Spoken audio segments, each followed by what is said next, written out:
इस यज्ञ में बुद्धिमान से सदगुरु के द्वारा जो अत्यंत विशुद्ध ज्ञान प्राप्त करता है वह गुणों से बनी हुई विषयों की माया को भस्म कर देता है। तत्पश्चात वे गुण भी भस्म हो जाते हैं जिनसे कि यह संसार बना हुआ है।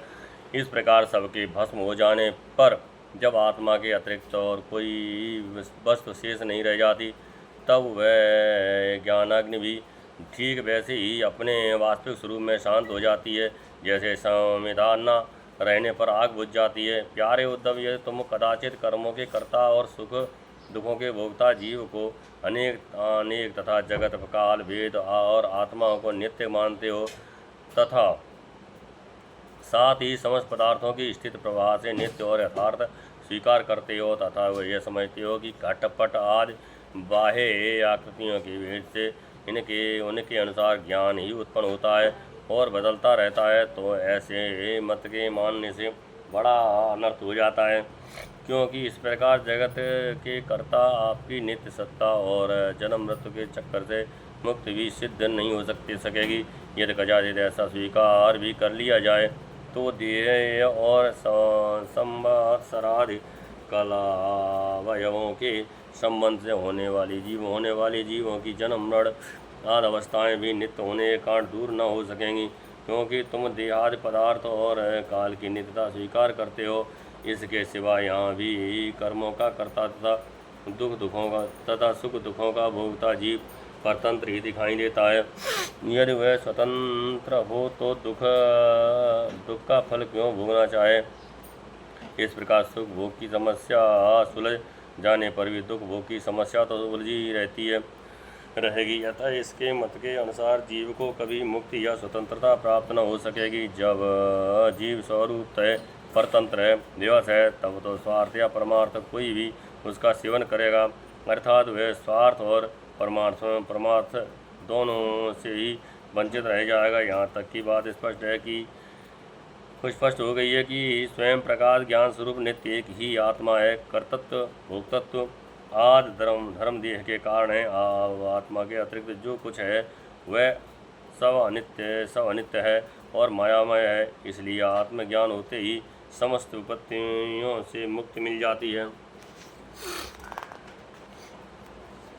यदि ये कहा जाए कि जो भली बात कर्म करना जानते हैं वे सुखी रहते हैं और जो नहीं जानते हैं उन्हें दुख भोगना पड़ता है, तो यह कहना भी ठीक नहीं है, क्योंकि ऐसा देखा जाता है कि बड़े बड़े कर्म कुशल विद्वानों को भी सुख नहीं मिलता और मूढ़ों को भी कभी दुख से पाला नहीं पड़ता। इसलिए जो लोग अपनी बुद्धि या कर्म से दुख पाने का घमंड करते हैं उनका वह अभिमान व्यर्थ है। यदि वह स्वीकार कर लिया जाए कि वे लोग सुख की प्राप्ति और दुख के नाश का ठीक उपाय जानते हैं, तो भी ये तो मानना ही पड़ेगा कि उन्हें भी ऐसे उपाय का पता नहीं है जिससे मृत्यु उनके ऊपर कोई प्रभाव न डाल सके और वे कभी मरें ही नहीं।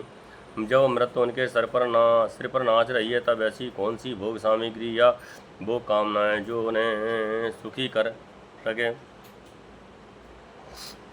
भला जिस मनुष्य को फांसी पर लटकाने के लिए स्थान पर ले जाया जा रहा है, उसे क्या फूल चंदन स्त्री आदि पदार्थ संतुष्ट कर सकते हैं?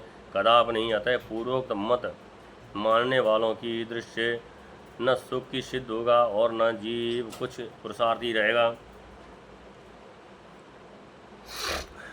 प्यारे उद्धव, लौकिक सुख के समान पारलौकिक सुख भी दोषयुक्त ही है, क्योंकि वहाँ भी बराबरी वालों से होड़ चलती है। अधिक सुख भोगने वालों के प्रति असूया होती है, उनके गुणों में दोष निकाला जाता है और छोटों से घृणा होती है। प्रतिदिन पूर्ण चीर होने के साथ ही वहाँ के सुख भी क्षय के निकट पहुँचते रहते हैं और एक दिन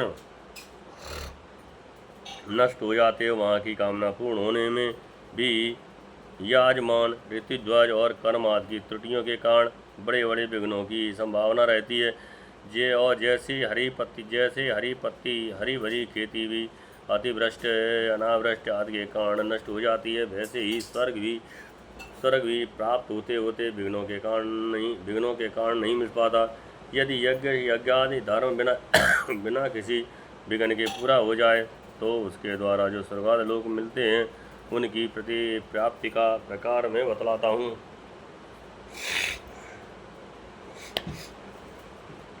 यज्ञ करने वाला पुरुष यज्ञों के द्वारा देवताओं की आराधना करके स्वर्ग में जाता है और वहाँ अपने पुण्य कर्मों के द्वारा उपार्जित दिव्य भोगों को देवताओं के समान भोगता है। उसे उसके पुण्यों के अनुसार एक चमकीला विमान मिलता है और वह उस पर सवार होकर सुरा सुंदरी के साथ विहार करता है।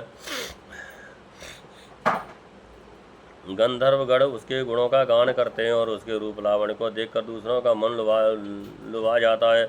उसका विमान वह जहाँ ले जाना चाहता है वहीं चला जाता है और उसकी घंटियाँ घन घना कर दिशाओं को गुंजारित करती रहती हैं। वह अप्सराओं के साथ नंदनवन आदि देवताओं की बिहार स्थलियों में क्रीड़ाएँ करते करते इतना बेसुध हो जाता है कि उसे इस बात का पता ही नहीं चलता कि अब मेरे पुण्य समाप्त हो जाएंगे और मैं यहाँ से ढकेल दिया जाऊँगा। जब तक उसके पुण्य शेष रहते हैं तब तक वह स्वर्ग में चैन की बंसी बजाता रहता है, परंतु पुण्य क्षीण होते ही इच्छा न रहने पर भी उसे नीचे गिरना पड़ता है, क्योंकि काल की चाल ही ऐसी है। यदि कोई मनुष्य दुष्टों की संगत में पड़कर अधर्म प्राण हो जाता है, अपनी इंद्रियों के बस में होकर मनमानी करने लगे, लोभ बस दाने दाने में कृपणता करने लगे, लंपट हो जाए अथवा प्राणियों को सताने लगे और विधि वृद्ध पशुओं की बल देकर भूत और प्रेतों की उपासना करने लग जाए, तब तो वह पशुओं से भी गया बीता हो जाता है और अवश्य ही नरक में जाता है। उसे अंत में घोर अंधकार, स्वार्थ और परमारथ से रहित ज्ञान में ही भटकना पड़ता है। जितने भी सकाम और बहिर्मुख करने वाले कर्म हैं उनका फल दुख ही है। जो जीव शरीर में अहंता ममता करके उन्हीं में लग जाता है, उसे बार बार जन्म पर जन्म और मृत्यु पर मृत्यु प्राप्त होती रहती है। ऐसी स्थिति में मृत्यु धर्मा जीव को क्या सुख हो सकता है। सारे लोक और लोकपालों की आयु भी केवल एक कल्प है, इसलिए मुझसे भयभीत रहते हैं। और औरों की तो बात ही क्या है, स्वयं ब्रह्मा भी मुझसे भयभीत रहते हैं, क्योंकि उनकी आयु भी काल से सीमित है। केवल दो परार्थ है, जब सत्व रज और तम ये तीनों गुण इंद्रियों को उनके कर्मों में प्रेरित करते हैं और इंद्रियां कर्म करती हैं। जीव अज्ञानवश सत्व रज आदि गुणों और इंद्रियों को अपना स्वरूप मान बैठा है और उनके किए हुए कर्मों का फल सुख दुख भोगने लगता है। जब तक गुणों की विषमता है, अर्थात शरीर आदि में और मेरेपन का ईमान है, तभी तक आत्मा के एकत्व की अनुभूति नहीं होती। वह